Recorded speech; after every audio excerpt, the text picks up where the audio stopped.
What's up everybody, this is Levi Gibson with my first tutorial on what I do here as a graphic designer um, day to day.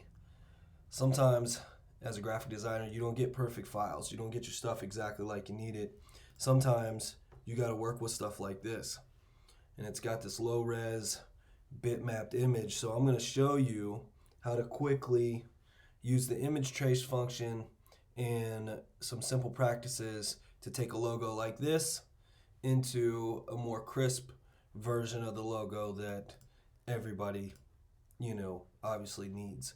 We're going to be doing embroidery with this, so I need as crisp a logo as possible so that way I can get the nice cut lines that I need for my stitching. So the first thing that we're going to want to do is we want to go ahead and just type this. This is a standard font, looks like Myriad or Helvetica, so I've chosen Helvetica because I think it's pretty close, at least close enough that they're not going to see you on stitching. All right, I'm going to outline my font. I want it to be, about the same size, so I'm just going to scale it here. I'm going to grab this and just steal the blue, so we know. So right there's that, right? And then the next part of this that we need to fix is this low res version. So I learned a trick a long time ago by watching tutorials that has saved me hours. So what we want to do here is this setup doesn't work. So I like to copy this, and then I will go into Photoshop and create a new one.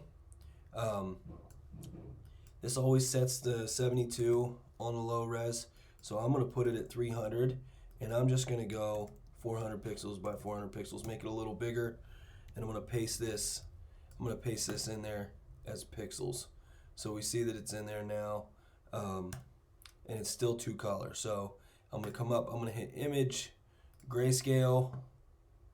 We're going to flatten it. Okay, so we're going to make it black. Once it's black, I'm going to hit Image, Adjustments, and I'm going to go to Levels. And you can see it here. It's kind of out of screen.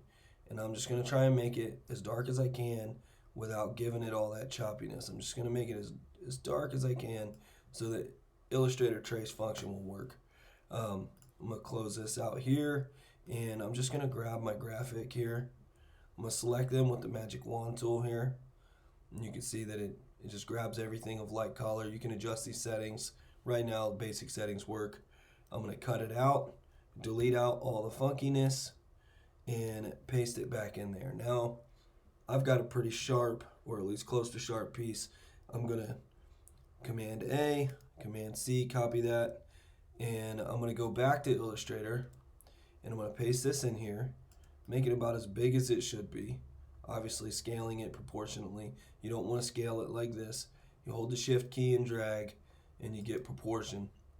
Now that that's there, I want to do Object, Image Trace, Make, and see it does this nice little black setup, right? Which is pretty good.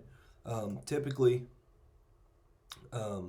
my settings for Image Trace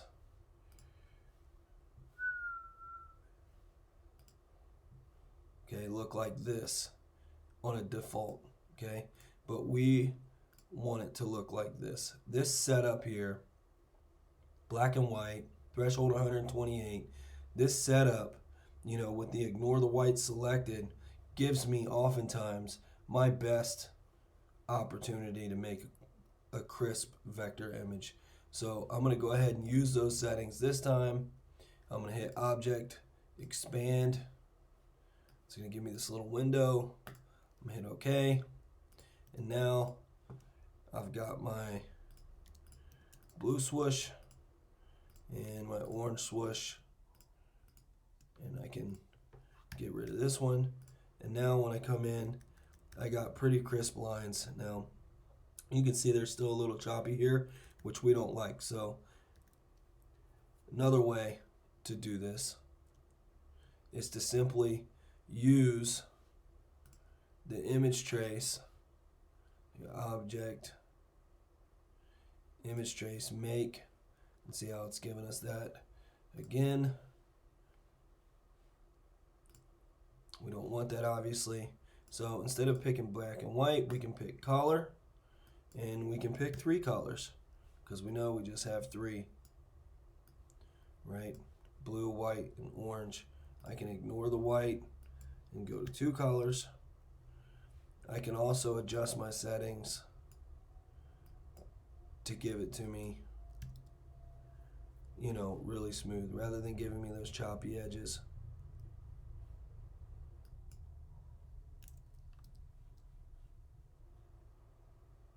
We don't want it to be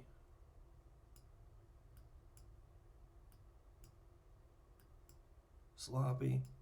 We want it to be crisp. Which you run into this sometimes. Sometimes, you know, the settings don't want to work with you. So you go to plan B, right? And if this isn't working, then I'm going to put the original back in there. And I am going to use my pen tool. And I'm going to come in here.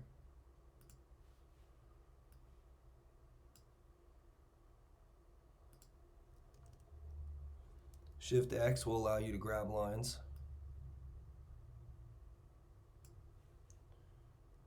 And the reason why I'm not drawing out the rounded point is because I can extend this bad boy like so and pull it back to a rounded edge.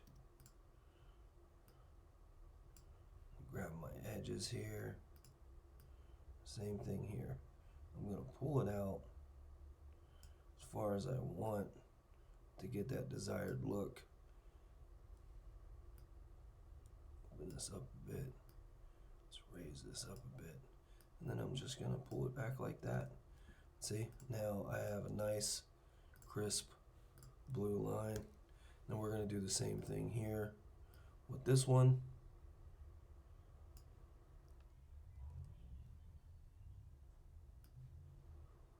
And we'll clean this up here in just a second.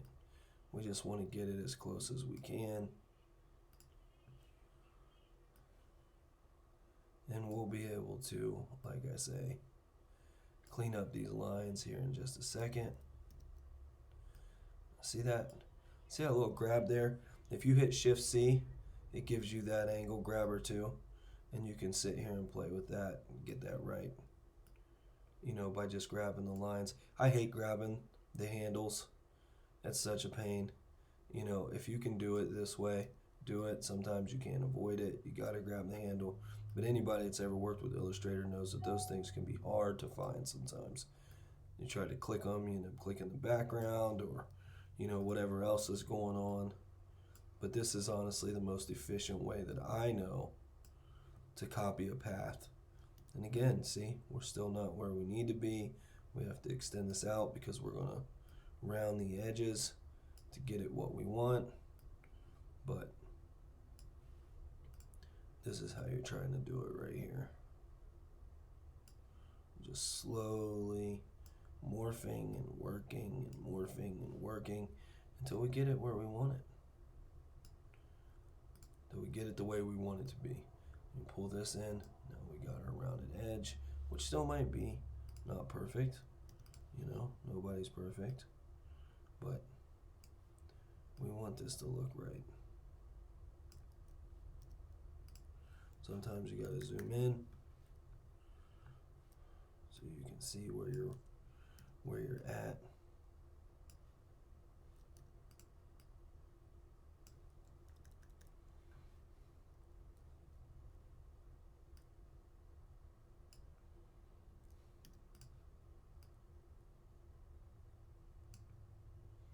I'm gonna go ahead and pull this in and then adjust.